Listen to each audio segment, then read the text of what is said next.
네, 잠언이 우리가 많이 읽어온 것처럼 잠언은 저 어릴 때도 이렇게 배웠습니다. 솔로몬의 잠언이다. 솔로몬의 지혜의 책이다라고 배워왔습니다. 그런데 사실 잠언 안에서 솔로몬의 잠언입니다라고 나오는 곳은 세 군데밖에 없습니다. 그리고 그 이야기가 쭉 나오다가 중간중간에 다른 사람들 이야기가 나오기도 합니다. 30장, 31장으로 가면은 아굴의 잠언이라, 르무엘의 잠언이라 라고 쓰여 있기도 합니다. 그리고 22장 17절, 24장 23절 같은 경우에는 지혜 있는 사람들의 말씀, 지혜 있는 자가 말한다 라고 해서 또 다른 솔로몬과 아굴과 르무엘과 다른 잠언의 이야기가 나옵니다. 그러면 제가 하고 싶은 말이 잠언이 꼭 솔로몬의 글이 아니니까 이것은 문제입니다 라고 말씀드리려는 것이 아니라, 저는 이것이 왜 솔로몬의 잠언으로 기억되었는가, 그리고 왜 우리는 그렇게 배우며 왜 하나님이 그런 지혜로 그런 말씀으로 우리 가운데 교육되게 이 나라에서, 이 기독교 안에서, 이 성경책 안에서 읽히게 하셨는가를 먼저 말씀드립니다. 왜냐하면 솔로몬은 다윗 왕의 아들이기 때문입니다. 왜냐하면 솔로몬은 다윗의 여러 가지 시편들이 전체가 다 다윗의 시편은 아니지만 우리가 다윗이 거의 많이 썼기 때문에 다윗의 시편이라고 말하는 것처럼 이 잠언 안에 거의 대부분의 내용은 솔로몬의 중심으로 쓰여진 이야기들입니다. 그렇기 때문에 이 히브리인들이 처음에 이 성경책을 정리하고 나서 그렇게 이름을 붙였습니다. 이것은 솔로몬 왕을 위해서, 혹은 솔로몬 왕의 지혜들이 모아져 있는 가장 중요한 글 중 하나다라고 해서 잠언이라고 하였습니다.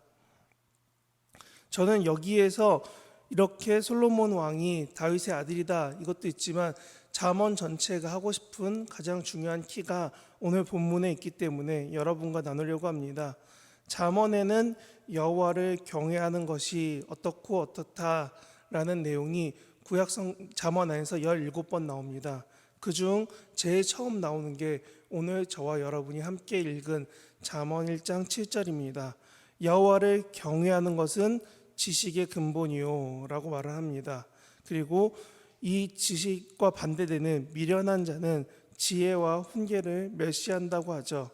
그러면 오늘 7절을 중심으로 8절, 9절 말씀을 따라 보면은 어떤 내용인지, 도대체 여호와를 경외하는 것이 무엇인지에 대해서 조금은 알 수 있을 것 같습니다. 오늘 본문 7절에서 여호와를 경외하는 것이 지식의 근본이란 말은 당연한 지식이자 지금식으로 말하면 상식과 같다라고 말하는 겁니다.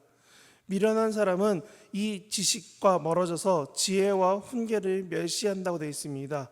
먼저 경외함, 여러분들이 아는 한자와 같이 공경하며 두려워한다는 겁니다. 누군가는 이것을 사전에서 다시 뒤집어 쓰더군요. 두려움을 가진 채로 존경하는 마음이 있을 때 경외라고 한다고 합니다. 인간의 능력으로, 지각으로 모두 이해할 수 없는 대상을 마주하거나 매우 충격적인 상황을 목도했을 때 느껴지는 두려움, 존경 같은 느낌입니다. 그래서 세상에서 과학자나 자연을 탐구하는 사람들, 여행가들이 가끔 그런 말을 하죠. 대자연 앞에 갔을 때 하고 아무 말도 못하는 그 감탄이 경외의 한 가지 예라는 겁니다. 그리고 제가 어릴 때 군대에 있을 땐 그런 얘기 들었습니다. 스타나 되게 높은, 군대 내에서 되게 높은 직급들, 아니면 엄청난 대기업의 사장들, 이렇게 자기가 만나기 어려운 사람을 만나게 됐을 때 느껴지는, 자신은 작아지고 상대방이 되게 크게 느껴지는 부분들이 경외일 것이다 라고 예시를 들어왔습니다. 그런데 저는 이 예시보다 더 좋은 예시가 저 어릴 때 듣던 가요 가사에서 들었던 것 같습니다. 가사 내용은 이렇습니다. 제가 부르진 않고 가사만 읽어드리겠습니다. 그대 앞에만 서면 나는 왜 작아지는가. 네, 되게 제 어릴 때 되게 유명했던 노래로 알고 있습니다. 그런데 이 가사가 그 가수의 애절한 느낌이 아니라 이 문장 그대로를 성경 앞에, 하나님 앞에 가져온다면 우리는 경외를 조금 더 알게 됩니다. 당연히 숙연해지며 잠잠해질 수밖에 없는, 우리가 하나님 앞에 선다고 매번 말하지만 그 하나님이 어떠한지보다는 하나님이 용서해 주겠지라는 생각이 너무 많이 있습니다. 그래서 그런지 저는 방금 읽어드렸던 가사의 제목, 가사의 그 문장처럼 하나님 앞에 선다면 나는 왜 작아질까요? 라고 생각이 듭니다. 어릴 때 그래서 그런지 이런 이야기가 되고 나서 제가 고등학교 갔을 때 친구들과 열심히 이야기했던 것 중 하나가 이것입니다. 저희가 삼부 예배 이름이 이렇게 써 있죠. 경배와 찬양, 찬양과 경배 쓰여 있지요. 저 어릴 때 그 단어가 막 유행하기 시작하다고는 그렇지만 막 사람들 사이에서 말이 나오고 이야기 나오고 있을 때 친구들과 이 얘기를 했습니다. 도대체 찬양과 경배의 차이가 무엇이냐? 그랬더니 어떤 친구가 교회에서 들었다고 고등학교 1학년인데 당당하게 와서 이야기했습니다. 찬양은 내가 하나님을 높이는 거고 경배는 하나님이 높아서 내가 낮아지는 거야 라고 당당하게 이야기했습니다. 저는 오늘 경외가 이런 경배인 것 같습니다. 하나님을 경배하려고 하나님 앞에 딱 섰더니 나는 아무것도 할 수 없는, 그렇다고 하나님과 멀어지기 싫은, 하나님과 가까워지고 싶지만 그 하나님이 너무 커서 감당 못하는 것이 경외이다. 그래서 오늘 본문은 말하지요. 여호와를 경외하는 것이 당연한 상식이자 당연한 지식의 근본이 된다라고요. 여러분은 하나님 알기를, 이런 하나님을 더욱더 만나기를, 그 앞에 서기를 상식적으로 선택하고 지식적으로 이해하고 계십니까? 그리고 또한 오늘 본문 7절 하반절이 곧 8절과 이어집니다. 훈계, 어떻게 해야지 이 지혜와 훈계를 멸시하지 않을까에 대해서 8절은 이렇게 말하고 있죠. 내 아들아, 내 아비의 훈계를 들으며 내 어미의 법을 떠나지 말라라고요. 우리는 이렇게 생각합니다. 아, 혼나고 그 가정 내 규칙을 지키면은 괜찮은가 보다라고도 문장 그대로 이해할 수도 있습니다. 하지만 제가 다른 성경책을 찾아봤더니 공동번역이라는 성경에서는 이렇게 쓰여 있었습니다. 어리석은 자는 교육을 받아서 지혜로워지는 것을 멸시한다라고요. 제가 여기서 말씀드리고 싶었던 것은 훈계가 곧 교육받아서 지혜로워질 때까지 교육해 주는 게 훈계라는 겁니다. 제 어릴 적 기억 속에 훈계 중에 꽤 많은 이야기는 혼내기만 하는 거였습니다. 지혜로워지도록 교육하기보다는 그냥 잘못한 것을 꾸짖어서 혼내기만 하는 거였습니다. 그래서 제 기억에 무언가 선생님들께 훈계를 들은 것보다는 꾸중을 듣고 혼나기만 했던 기억들이 더 많은 것은 단지 제 기억만은 아닐 겁니다.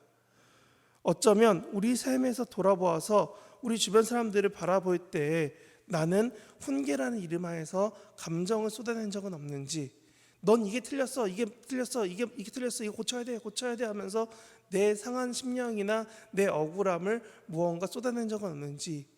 요즘에 유명해진 육아 프로그램에서 자주 말합니다. 아이를 혼낼 때는 감정으로 이야기하는 것이 아니라고요. 그런데 저는 오늘 이 여호와를 경외하는 것에서 훈계를 멸시한다의 훈계가 꼭 그런 것 같습니다. 혹시 우리가 다른 사람 앞에서 훈계한다며 내 감정을 쏟아냈기 때문에 그들이 지혜에서 멀어진 것은 아닐까? 혹은 반대로 나는 왜 하나님의 말씀 혹은 누군가 나에게 하나님에 대해서 혹은 내 삶에 대해서 조언해 줄 때 이것이 훈계가 아닌 나의 상한 감정으로 들리는 것은 아닐까? 어쩌면 우리가 여러 번 다짐하고, 아니 저는 더 그렇습니다. 목회자이기 때문에 아직은 제가 만난 성도님들이 저보다 위에 계신, 어쩌면 저희 아버지뻘이나 어머니뻘 성도님들이 많으신지 몰라도 조언해 주실 때, 아 목사님 이렇게 해주셔야 돼요, 저렇게 해주셔야 돼요 할 때마다 저도 모르게 생각합니다. 아 이건 까먹지 말아야지 하고 돌아서지만, 전도사부터 그런 조언 많이 들었지만 사실 오늘 설교 준비하면서 돌아보니까 몇 개나 지금 내가 지키고 있지? 하는 생각도 들더라고요. 우리의 삶이 이렇습니다. 조언이 나한테, 훈계가 나한테 들리지 않을 때가 더 많습니다. 그래서 지혜로워지는 것이 아니라 점점 더 내 생각과 내 뜻대로만 살아가게 됩니다. 그래서 사람들은 어느 순간부터 조언해주고 가르쳐주고 말해주는 것이 아니라 점점점 거리를 두죠. 한 번, 두 번, 세 번 말하고 안 듣네? 에이, 난 저 사람한테 말하지 말아야지 하고 손을 떼게 됩니다. 어쩌면 오늘 본문에서 여호와를 경외하는 것 다음에 어리석은 자를 만드는 가장 큰 이유는 우리 또한 훈계하다 지쳐버리고 훈계를 듣다가 내 감정이 상해버렸지 않은가 생각도 듭니다. 그래서 그런지 9절에 이렇게 쓰여 있지요. 이는 내 머리에 아름다운 관이요 내 목에 금사슬이니라. 우리는 이 말씀을 보면서 또 이렇게 생각합니다. 하나님이 도대체 왜 이렇게 말씀하셨을까? 저는 이 본문을 7절부터 9절까지 끊었던 이유가 여기에 있습니다.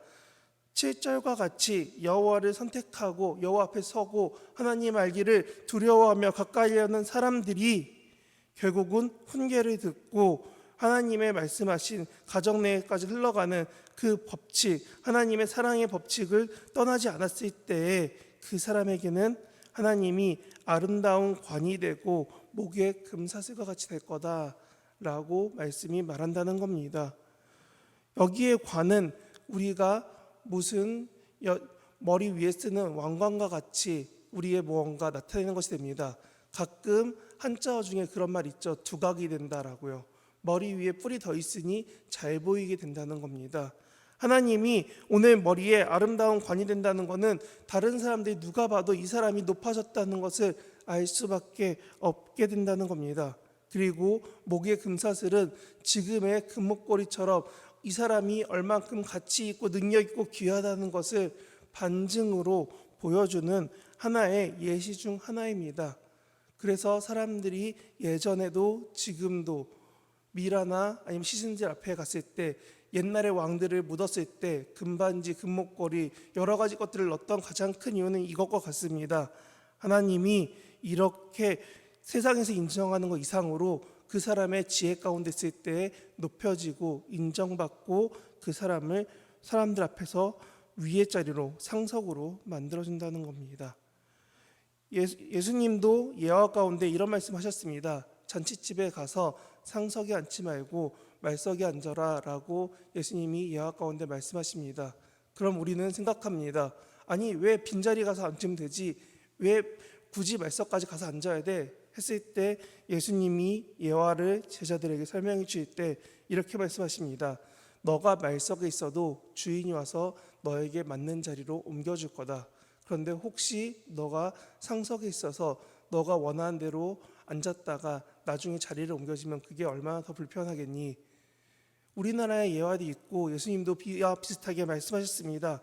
저는 그러기 때문에 여러분에게 이 지금 9절 말씀이 매우 의미 있다고 생각합니다. 하나님이 여러분이 하나님을 떠나지 않고 하나님 앞에 더 알려고 하고 가까이 하고 하나님 앞에 서 있을 때에 하나님이 여러분을 머리에 관을 씌우시고 목에 금사슬, 금목걸이를 채워주시는 것처럼 여러분을 인정받고 높여주실 것입니다. 그것이 오늘 말씀입니다. 그래서 저는 여러분에게 이렇게 말씀드리고 싶습니다. 이렇게 지식을 가지고 지혜를 구하며 살아가는 삶을 지금 살고 계십니까? 여러분이 여호와를 경외한다라고 잠언을 읽으면서 많이 보시게 될 겁니다. 제가 17번이라고 말씀드린 것처럼 성경 안에서 우리는 꽤 많이 하나님을 가까이 하라, 하나님을 알라, 하나님을 두려워하라고 들어왔습니다. 하지만 그 모습이 여러분 삶에 얼마나 녹아 있습니까? 여러분이 마치 음료 속에 녹아드는 얼음이나 여러 가지 물처럼 내 삶에서 하나님 사랑이 녹아 있는지 아닌지, 얼마나 하나님을 경외하기 위해 가까이 와 있는지라고 저는 물어보고 싶습니다. 여러분이 말씀을 가까이 하고 기도를 조금 더 하고 찬양을 몇 소절 더 부르면은 하나님이 여러분의 경외함을 아실까요? 솔로몬은 이와 같이 열심히 하나님을 구해서 하나님께서 지혜를 주셨다고 합니다. 야베스는 역대하에서 이렇게 기도하죠. 나의 지경을 넓히시고라고요. 그런데 우리는 잠언을 대할 때 지혜라는 단어는 눈에 보이고 입으로 읽고 귀에 들려지지만 우리는 생각보다 하나님을 경외하는 지혜와 멀리 삽니다. 그래서 저는 여러분에게 오늘 잠언을 시작하면서 한 가지 권해드리고 싶습니다. 잠언을 혹시 시간 나시면 입으로 소리내서 읽어보십시오. 그리고 읽을 때에 경외, 지혜, 지식 같은 단어들이 나타난다면 그 말 앞에서 하나님을 한 번 더 생각하면서 기도하는, 짧게나마 하나님, 내가 이렇게 말씀대로 이해하고 하나님 알고 하나님 살아가기 원합니다라고 고백하면서 살아갈 수 있기 바랍니다. 하나님이 저 이성재를, 그리고 여러분을 개인으로 부르시고 하나님 앞에서 경외하며 세상에서 담대해지도록, 세상에서 인정받을 수밖에 없도록 하나님이 세우시고 변화시켜 가실 것입니다. 왜냐하면 하나님을 알려고 우리는 매일같이 노력하고 있으니까요. 오늘 새벽기도에 나오신 여러분에게 이렇게 말씀드립니다. 하나님을 경외하며 가까이 가며 하나님 알려고 하는 것이 당연한 상식입니다. 그리고 그 말씀대로 살려고 내 삶을 무단히 노력하고 내 주변 사람들 앞에서도 사랑의 마음으로 그들에게 하나님의 사랑을 전하는 것이 어리석은 자가 아닌 지혜로운 자로 만드는 매우 중요한 일입니다. 여러분, 이와 같이 말씀대로 오늘 하루도 하나님 앞에 살아가는 저와 여러분 되시기를 진심으로 바랍니다.